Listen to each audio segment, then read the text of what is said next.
La nouvelle Europe, c'est le Moyen-Orient. Que feriez-vous si vous étiez l'héritier de l'une des plus grandes fortunes de l'histoire de l'humanité? Passeriez-vous votre vie à voyager ou à faire la fête? Ou peut-être essayeriez-vous de tout donner à des œuvres de charité? Ou peut-être que vous commenceriez à acheter des équipes sportives, voire des ligues entières et à construire des mégapoles impossibles dans le désert.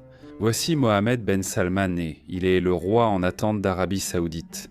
Mais malgré le fait qu'il ne soit pas encore roi, il est déjà l'homme le plus puissant du pays.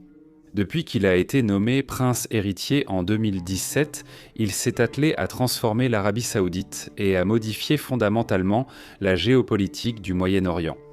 Et comme vous allez le voir, il ne fait que commencer. L'Arabie Saoudite sera très différente dans les prochaines années.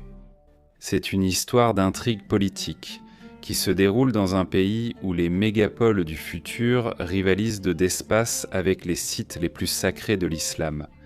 Et c'est l'histoire d'un homme impulsif, animé d'une vision, qui brise toutes les règles pour obtenir ce qu'il veut. C'est l'histoire du prince héritier Mohammed Ben Salman né. Jusqu'en 2015, Mohammed Ben Salman, que j'appellerai aussi MBS à certains moments dans cette vidéo, était en quelque sorte un millénial typique. Il n'avait pas de travail, jouait beaucoup aux jeux vidéo et sa famille s'inquiétait probablement pour lui. Sauf que sa vie était tout sauf typique.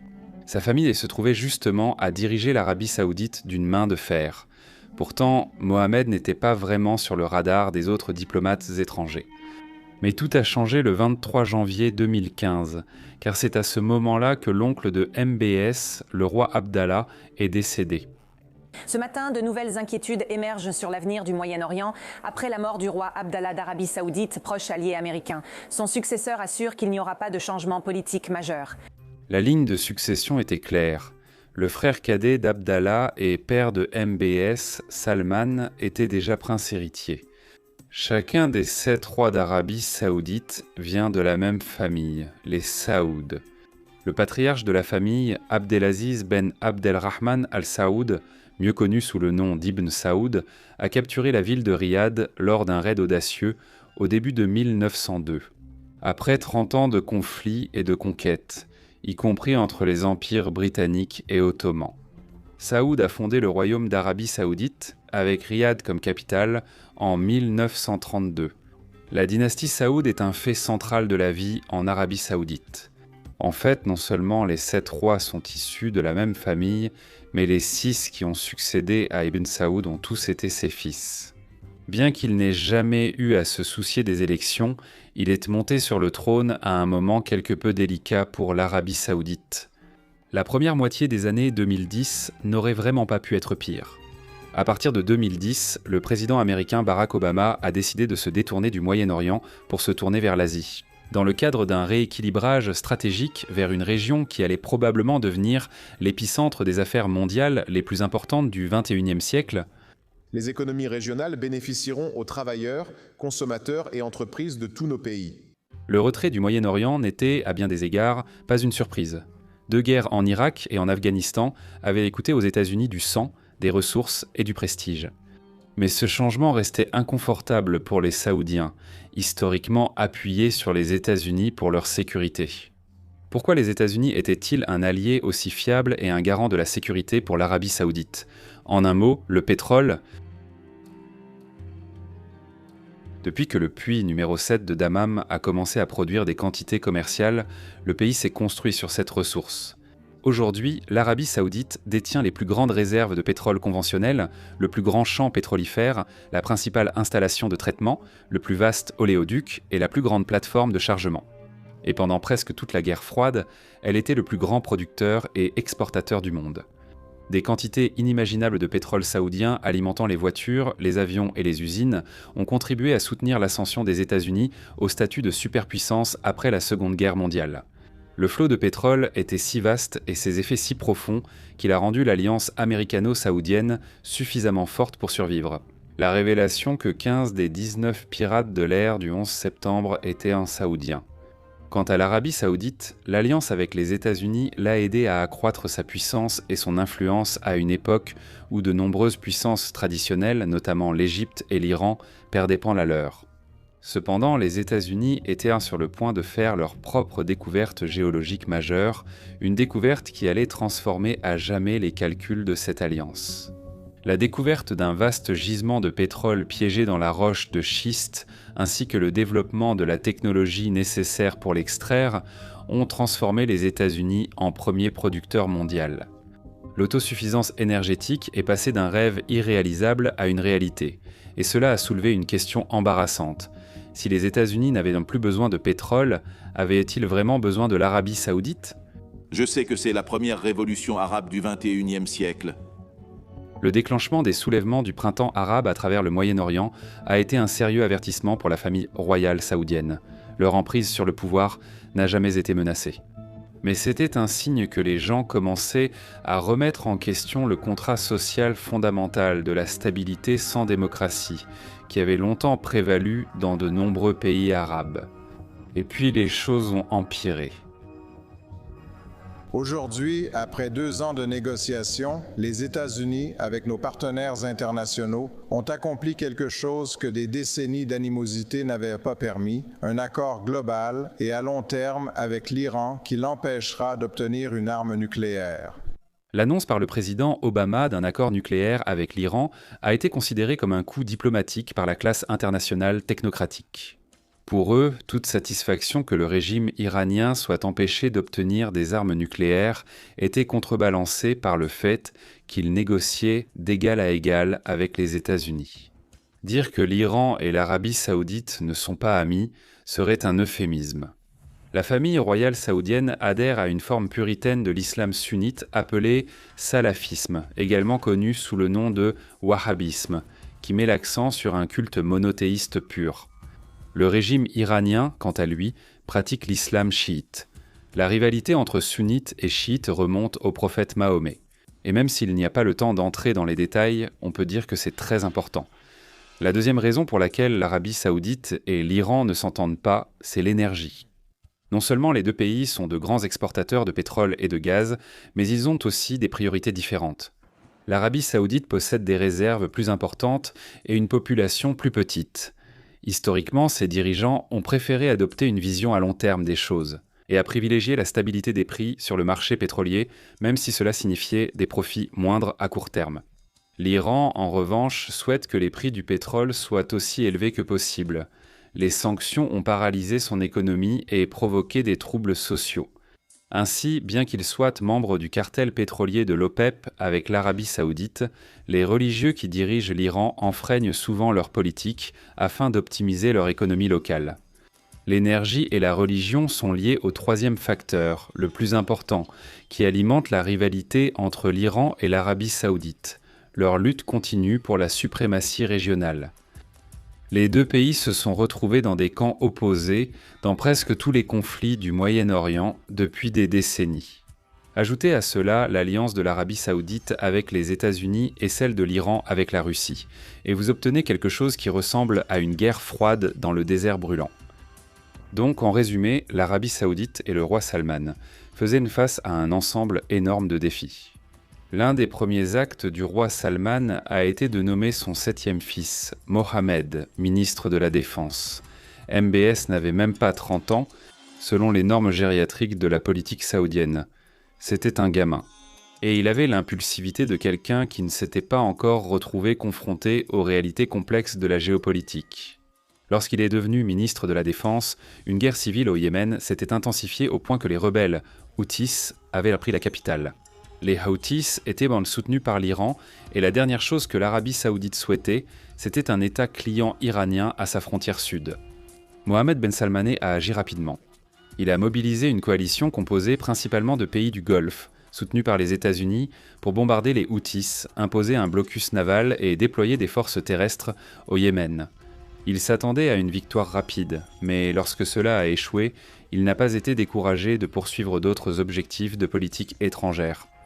Après que la Russie soit intervenue dans la sanglante guerre civile syrienne à la fin de 2015, MBS a veillé à ce que l'Arabie saoudite augmente son soutien aux rebelles combattant contre Bachar al-Assad, notamment en soutenant la création d'une coalition islamiste sunnite.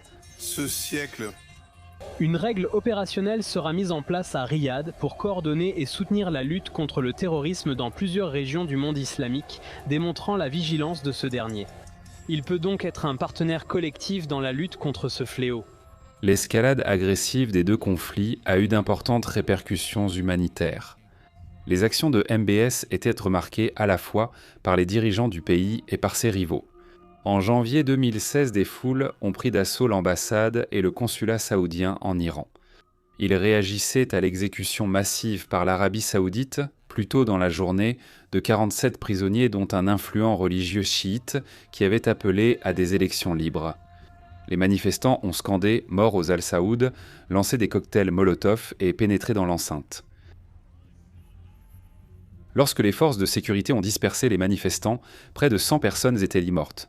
En réponse, l'Arabie saoudite a rompu ses relations diplomatiques avec l'Iran. L'Arabie saoudite annonce qu'elle rompt ses liens avec l'Iran.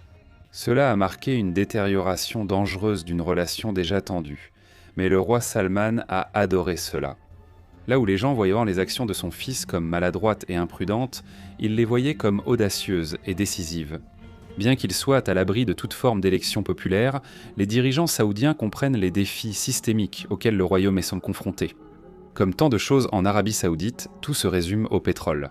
Si la dynastie Saoud est le fait central de la vie politique en Arabie saoudite, alors le pétrole est le fait central de la vie économique. Il a offert à l'Arabie saoudite et aux hommes qui la dirigent des richesses inimaginables, tout en permettant au pays de jouer un rôle diplomatique bien supérieur à son poids réel. Mais en même temps, cela a freiné la capacité de la société civile et de l'État. Le pétrole représente 92% du budget saoudien. Il éclipse tout le reste. Nous sommes au XXIe siècle, c'est très dangereux. Nous sommes devenus dépendants du pétrole. Tant d'argent est dépensé pour les citoyens saoudiens via exonération fiscale et subventions que beaucoup ne travaillent pas ou occupent des postes confortables sans réelle activité. Et parfois, cet ennui peut se transformer en extrémisme religieux. La bureaucratie et l'armée du pays sont faibles, et une grande partie du travail productif du pays est effectuée par des millions de travailleurs étrangers. Les emplois hautement qualifiés reviennent aux Américains et Européens, tandis que les postes moins qualifiés sont surtout occupés par des personnes d'Asie du Sud, d'Afrique et des Philippines. Pour avoir un aperçu de la distorsion de l'économie saoudienne, considérez ceci. L'industrie du tourisme religieux emploie environ 1 million de personnes et attire environ 17 millions de visiteurs chaque année. Disney World emploie moins de 70 000 personnes et accueille 55 millions de personnes par an. Et bien que les distorsions causées par le pétrole créent une énorme inefficacité, ce n'est pas la seule raison pour laquelle le régime doit réduire sa dépendance à celui-ci. À la fin de 2015, quelques mois seulement après que MBS soit devenu ministre de la Défense, le monde a négocié le traité sur le climat le plus ambitieux jamais conclu, l'accord de Paris. L'ancien modèle économique saoudien finira par s'essouffler, d'où l'entrée en scène de la vision saoudienne 2030. Avec l'aide de Dieu, j'adopte aujourd'hui la stratégie du Fonds d'investissement public pour la période 2021 à 2025 qui constitue un pilier essentiel pour réaliser les ambitions de notre chère nation en matière de croissance économique, d'amélioration de la qualité de vie et de concrétisation du concept de développement global et durable. Dans divers secteurs traditionnels et modernes. Un plan audacieux pour diversifier les revenus, stimuler l'investissement et augmenter la part du secteur privé, c'est une feuille de route ambitieuse élaborée depuis des années pour transformer le pays. La gigantesque entreprise pétrolière publique Saudi Aramco serait partiellement privatisée. Les femmes seraient autorisées à conduire et à s'habiller comme dans des endroits tels que Dubaï. Des équipes sportives, voire des ligues sportives entières, seraient achetées ou créées de toutes pièces. L'interprétation notoirement stricte de l'islam dans le pays serait modérée. Des mégapoles étincelantes, comme celles que l'on ne trouve que dans la science-fiction, surgiraient du désert. Tout était possible, après tout, l'argent n'était pas un problème, il n'y avait pas d'électeurs exigeant des comptes. Le roi Salman savait que l'inertie était une force puissante, reconnue des dirigeants depuis des décennies. Ils allèrent devoir trouver un avenir en dehors du pétrole, mais ils n'avaient jamais réussi à le faire avec succès. Maintenant, ils devaient le faire plus vite que jamais. Le roi Salman a décidé que ce plan audacieux nécessitait un dirigeant audacieux.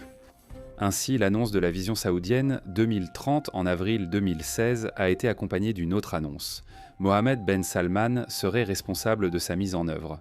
Je pense que ce sont les deux principales motivations derrière la vision 2030.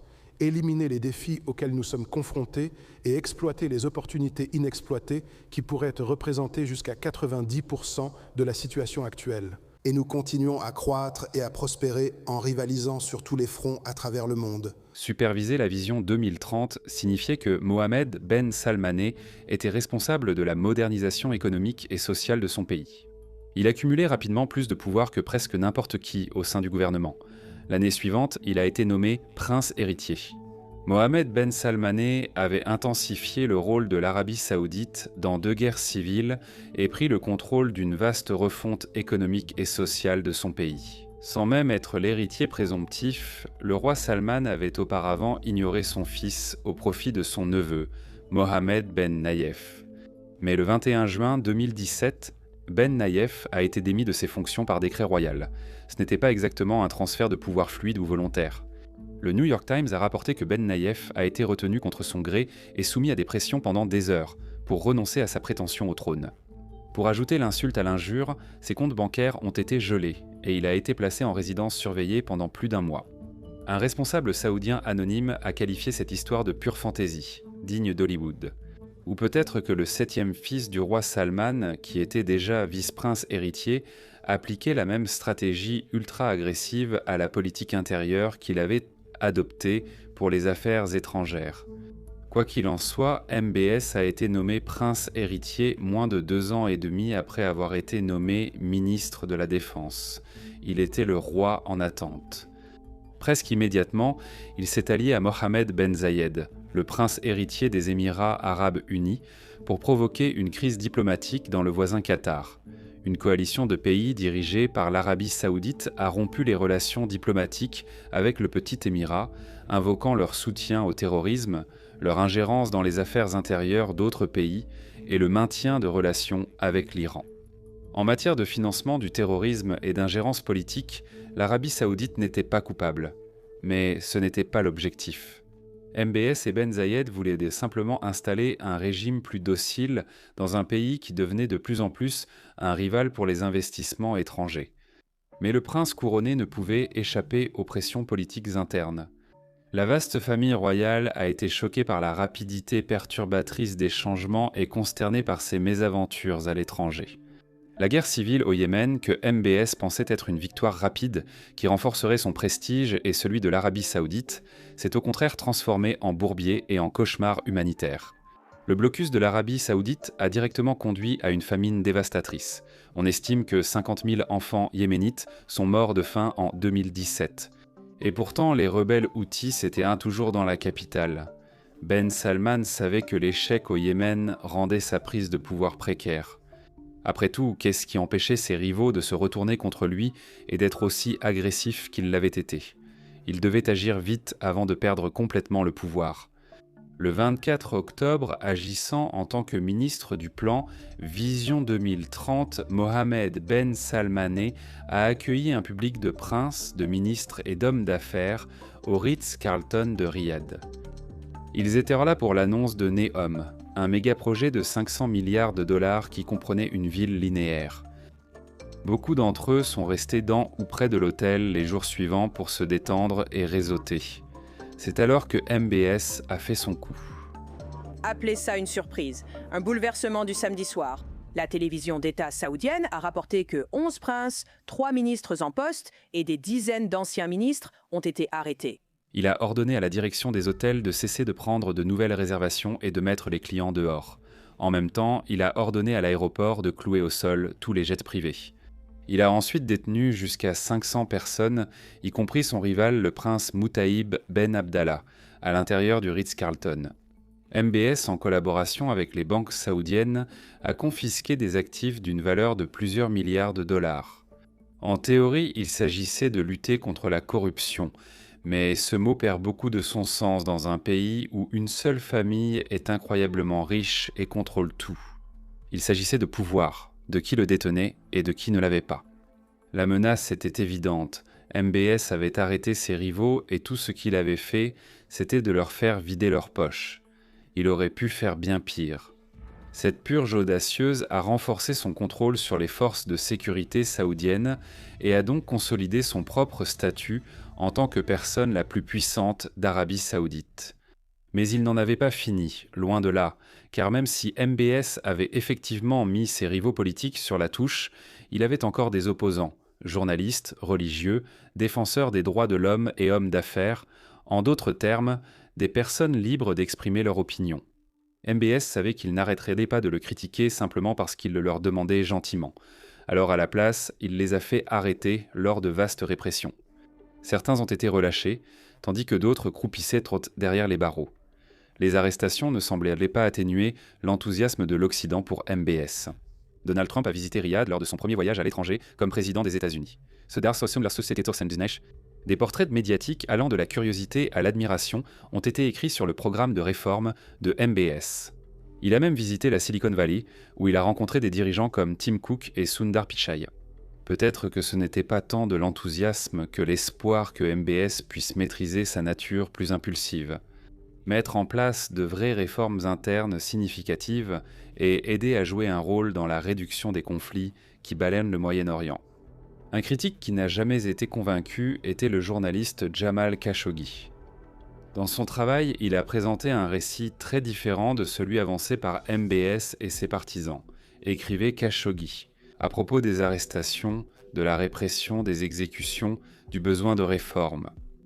Il l'a fait avec tant de véhémence qu'il a commencé à craindre pour sa sécurité. En gros, ce que je fais en ce moment, c'est simplement restructurer ma vie. Je ne veux pas être un dissident, mais en même temps, je ne veux pas rentrer chez moi et me taire à nouveau.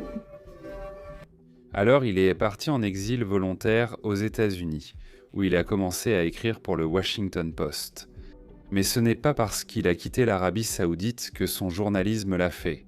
En fait, l'exil de Khashoggi a empiré les problèmes de MBS. Désormais, le critique le plus en vue du régime écrivait librement dans le plus grand journal politique des États-Unis. Cela rendrait très difficile la recherche de soutien supplémentaire à Washington, mais MBS connaissait le point faible de Khashoggi. Il allait se marier avec sa fiancée turque. Khashoggi était désespéré de terminer toutes les formalités à l'ambassade saoudienne à Washington, mais on lui a dit qu'une partie des documents ne pouvait être remplie qu'à Istanbul. Sa première visite au consulat saoudien à Istanbul, qu'il a effectuée à l'improviste fin septembre 2018, s'est déroulée sans incident.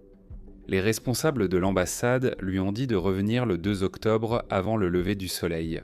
Ce matin-là, un groupe de 15 agents de sécurité saoudiens est arrivé de Riyad à bord de 2 jets, privés Gulfstream.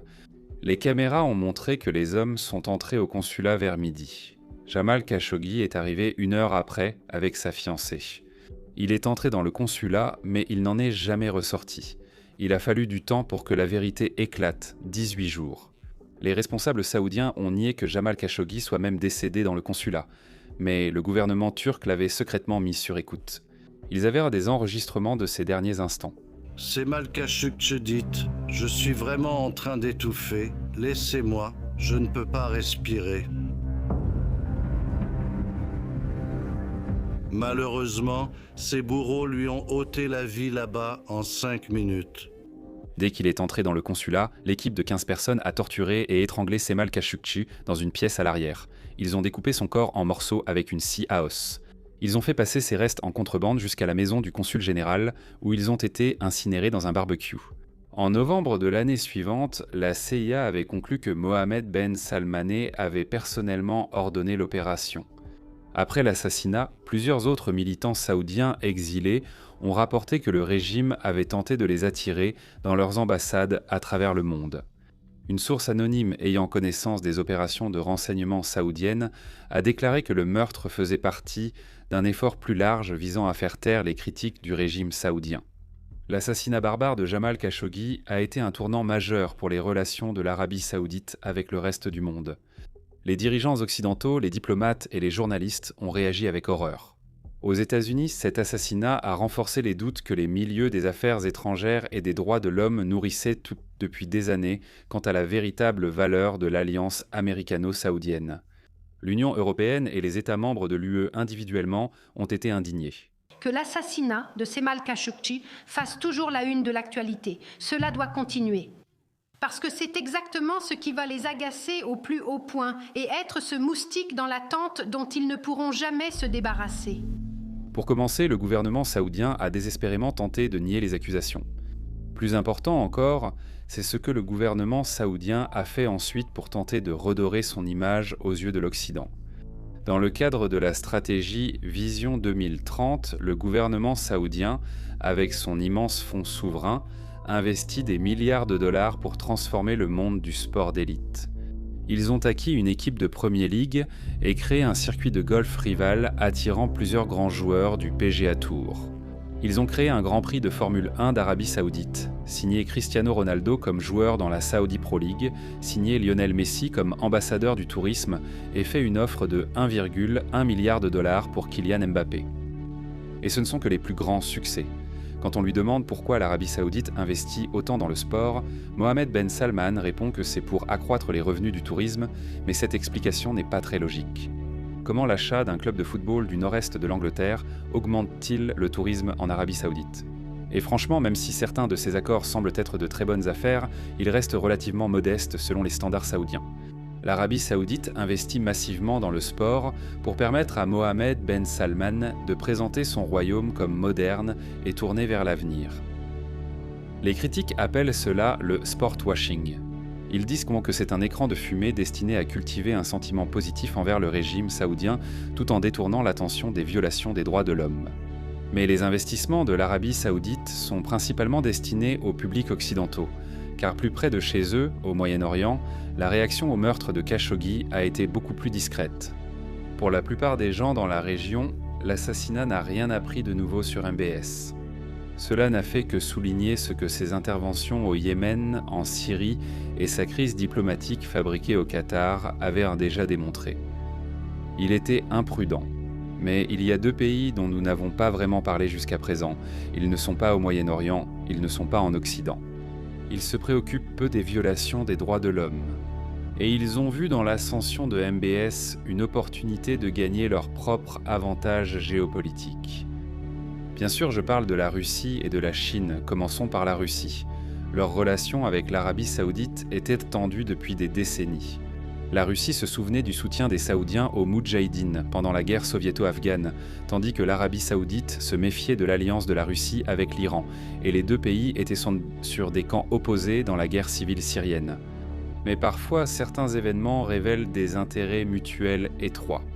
À la suite de l'assassinat de Khashoggi, le président russe Vladimir Poutine a déclaré qu'en gros, cela ne valait pas la peine de s'inquiéter parce que la Russie ne savait pas vraiment ce qui s'était passé. Voilà.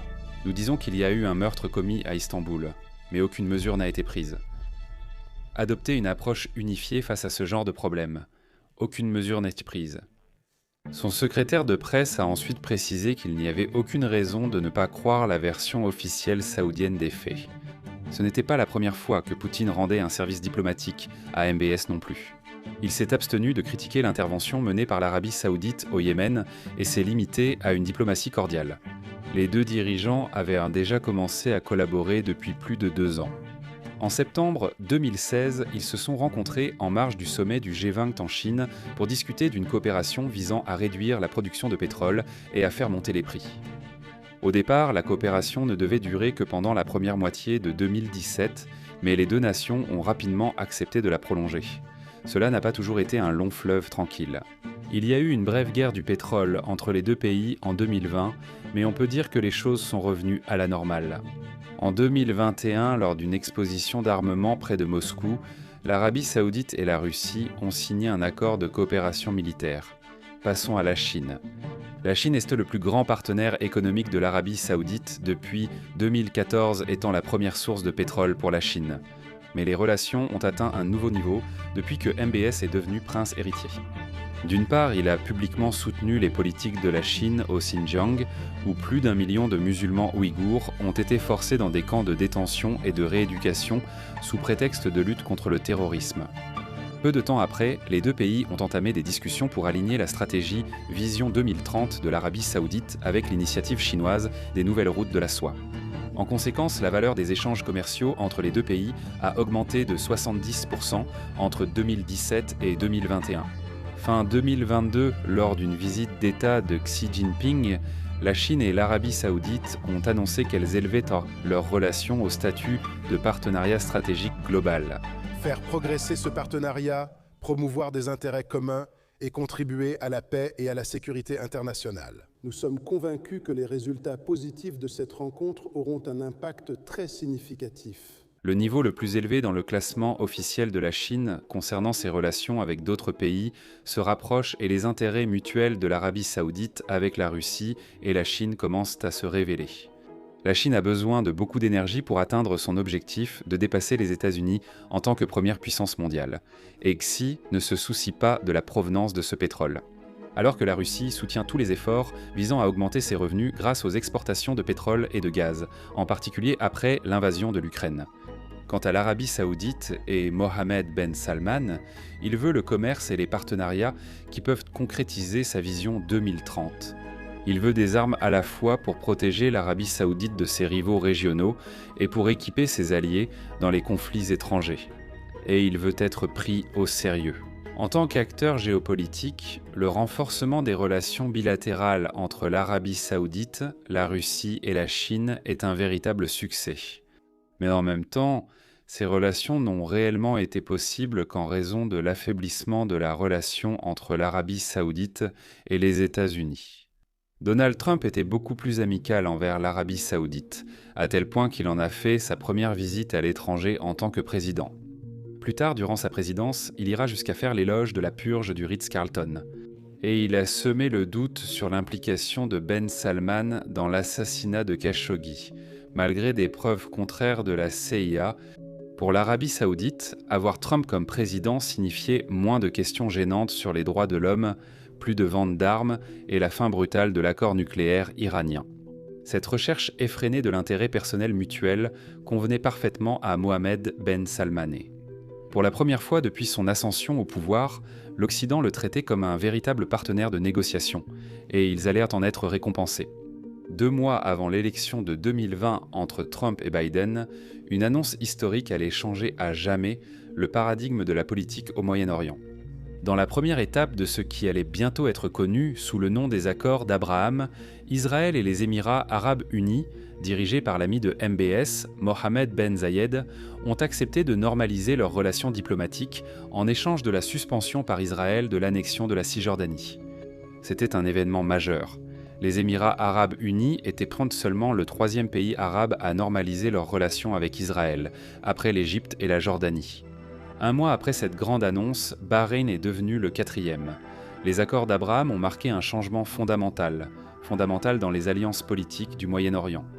Ils reflétaient 3 choses en particulier. La première était la victoire du concept selon lequel l'ennemi de mon ennemi est mon ami, pour des raisons évidentes.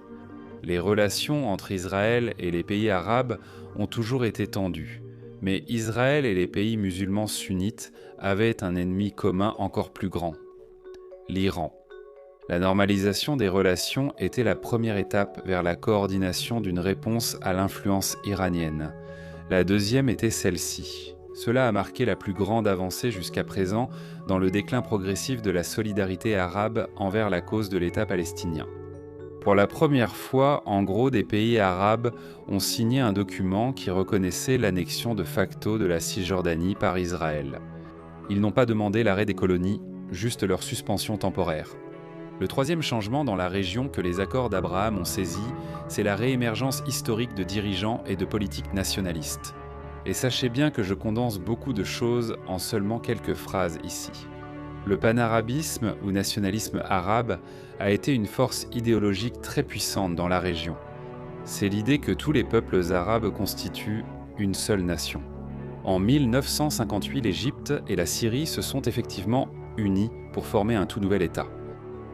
Le nationalisme arabe a gagné en popularité parce que les nouveaux États formés manquaient généralement d'un mythe fondateur qui unissait leur peuple, parce qu'ils partageaient une religion et parce qu'ils avaient les mêmes ennemis. Mais des événements majeurs comme la défaite de la coalition arabe face à Israël lors de la guerre des 6 jours font qu'aujourd'hui le consensus est que le panarabisme est essentiellement mort, ou du moins relégué au second plan, mais il n'a pas été remplacé par le nationalisme, il a été remplacé par le sectarisme. Aucun effort, ni de la part de Saddam Hussein, ni des États-Unis, n'a pu convaincre la majorité des Irakiens de se considérer comme un seul peuple, avec des intérêts communs.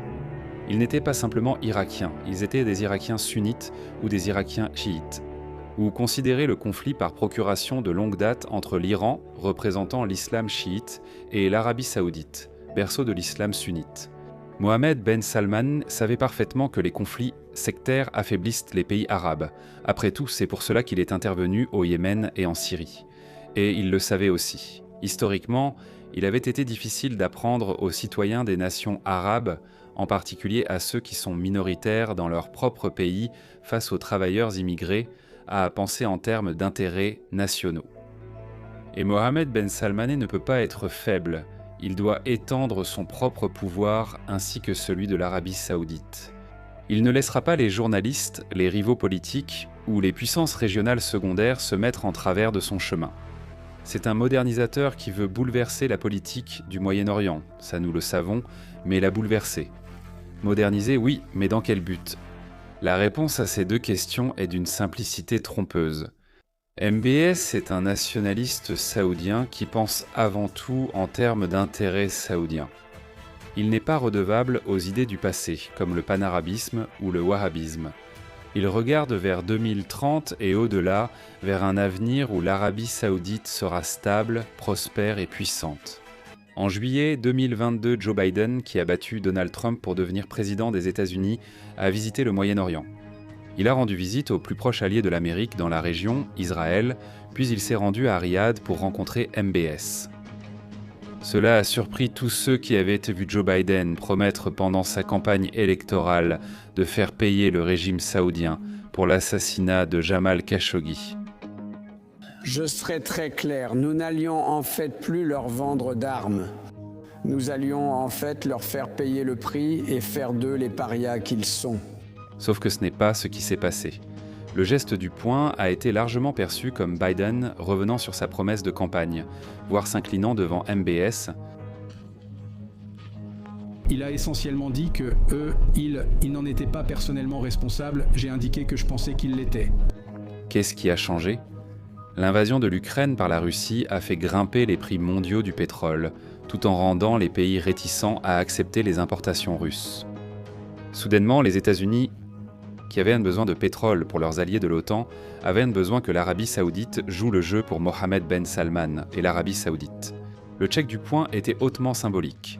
Le président américain, âgé de 50 ans de plus que le prince héritier, s'est rendu à Riyad virtuellement, la casquette à la main.